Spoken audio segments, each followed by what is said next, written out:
আমি এমন একটি বিলুপ্তিপ্রায় গাছের নিচে দাঁড়িয়ে কথা বলছি।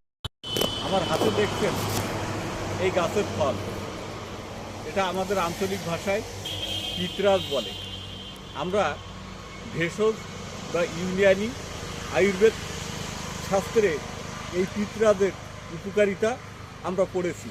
অত্যন্ত ঔষধি গুণ সম্পন্ন এই পিতরাজ ফল এবং এর গাছ, পাতা, ছাল সবগুলো ঔষধি গুণে ভরপুর। অত্যন্ত কার্যকারী এই পিতরাজ ফল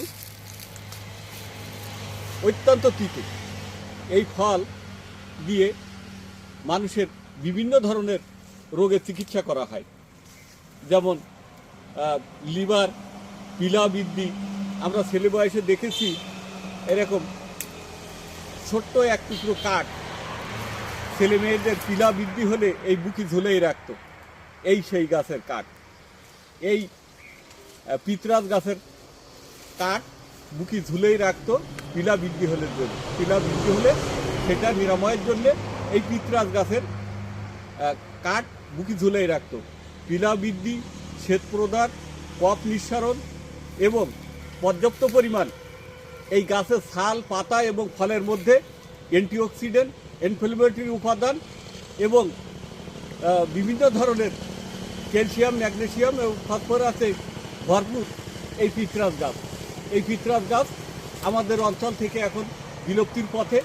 এই ধরনের গাছ আমাদের খুবই সংরক্ষণের অভাব। আজকে এই পাটকেলঘাটা অঞ্চলে বনে জঙ্গলে ঘুরতে গাছের সংগ্রহ করার জন্য এসে আমরা এই পিতরাজ গাছের দেখা পেলাম। ফলগুলো গাছে পর্যাপ্ত পরিমাণ ফল আছে, পেকে গেছে। এই ফল সব ফেটে পড়বে, আবার বিচি হবে। এই ফল থেকে এক ধরনের তেল তৈরি করা হয়, সেই তেল চর্মরোগের জন্যে অত্যন্ত কার্যকারী। তাই এই পিতরাজ গাছ অত্যন্ত ঔষধি গুণ সম্পন্ন একটি গাছ এবং এর ফল, এর পাতা, এর ছাল, বইয়ের ভাষায় বাকল বলে, সবগুলো পুরা গাছটায় একটা ঔষধি গুণী ভরপুর। এই ধরনের গাছ আমাদের মাছ থেকে হারিয়ে যাচ্ছে। তাই এই ধরনের গাছের সংরক্ষণ করা আমাদের খুবই জরুরি।